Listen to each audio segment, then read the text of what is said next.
Les podcasts de Nouvelle Acropole France. Revue Acropolis numéro 348, février 2023. Titre de l'article: La transition énergétique, un leurre, par Jean-Pierre Ludwig, formateur et philosophe. Narratrice, Adeline Albout. Le thème de la transition énergétique est brandi régulièrement comme réponse au phénomène de réchauffement climatique que nous avons engendré. Mais qu'en est-il ? Chacun connaît l'anecdote des grenouilles dans la casserole d'eau chaude. Si vous les plongez dans l'eau bouillante, par instinct de survie, elles vont sauter hors du récipient pour ne pas mourir ébouillantées et seront sauvées. En revanche, placez-les dans la casserole remplie d'eau à température ambiante et chauffez peu à peu la casserole, et elles essaieront par moindre effort de s'accoutumer progressivement à la température qui augmente jusqu'à périr bouillies. Notre système matérialiste, inventeur du concept de société de consommation et de loisirs, nous a mis dans la position des grenouilles. Et je ne me réfère pas uniquement au réchauffement climatique. Un peu d'histoire. Le passage au charbon a accentué la consommation de bois. Nous avons tous lu dans nos livres d'histoire que la révolution industrielle avait fait passer de la civilisation du bois à celle du charbon, qui avait permis de faire un grand pas en avant.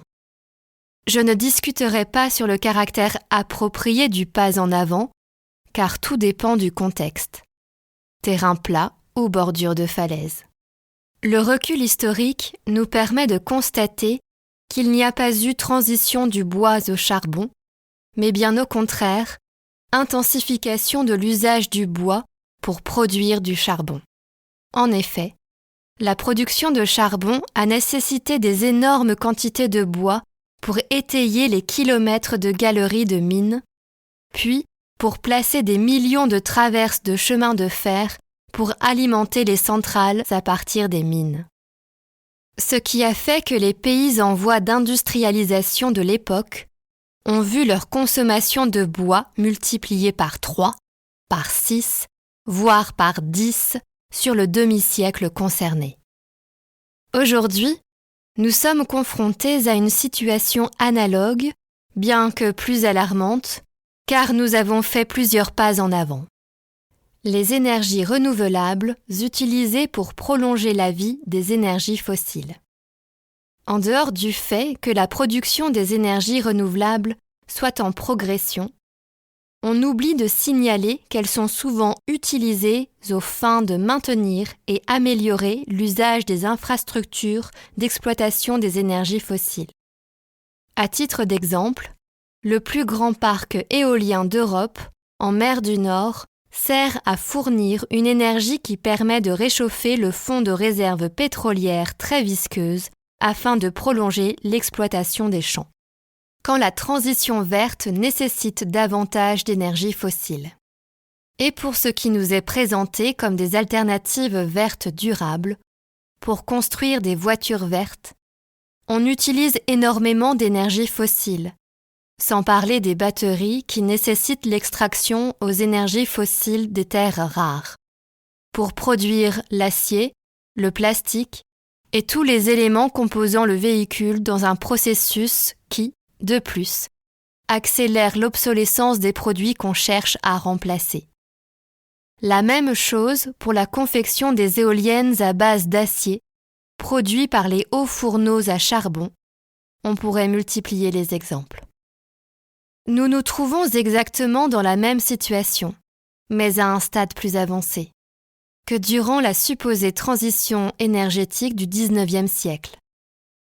Nous consommons infiniment plus d'énergie de l'ancien système pour produire un peu d'énergie vertueuse du nouveau, qui ne sera pas durable, car sa maintenance dépendra des anciennes énergies, comme nous le verrons tout de suite.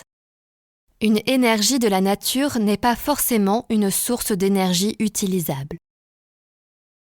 Vincent Mignereau explique la différence entre sources d'énergie disponibles et énergie. Le vent, l'eau, le soleil ne sont pas des sources d'énergie disponibles car chacune de ces énergies naturelles exige des convertisseurs pour fournir de l'énergie utile à l'homme.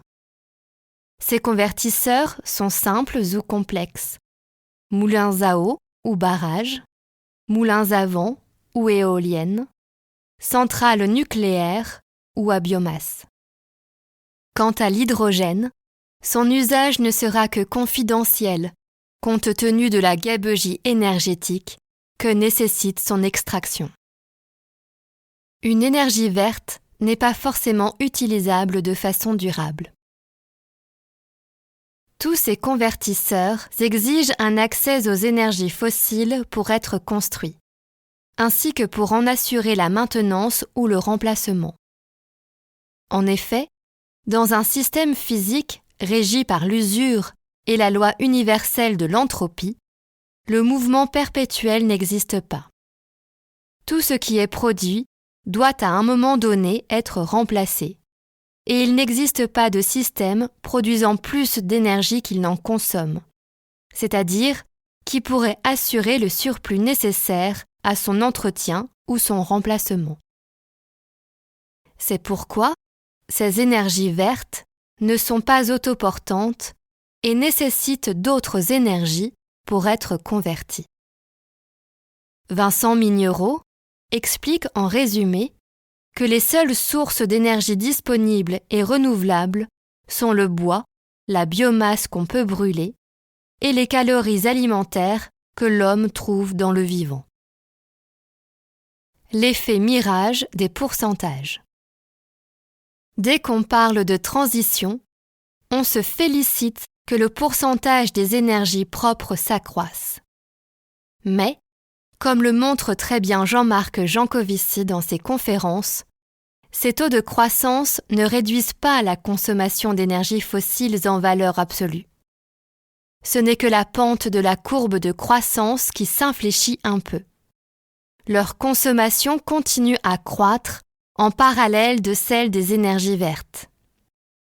Au final, le volume de CO2 continue à augmenter car nous exigeons toujours plus d'énergie, tant à titre individuel que du fait de la croissance démographique de l'humanité. Et si c'était notre modèle de société qu'il fallait changer? Si la notion de transition énergétique est au moins à discuter, si ce n'est pas un leurre intellectuel, la solution essentielle pour l'avenir est très clairement un changement de société. Nous avons besoin de modèles d'épanouissement humain qui ne soient pas fondés sur la consommation et les distractions futiles, mais sur la qualité du relationnel et la solidarité, tant horizontale qu'intergénérationnelle. Il nous faut un effort tranquille, mais régénérateur, qui serve de ciment à la fraternité humaine.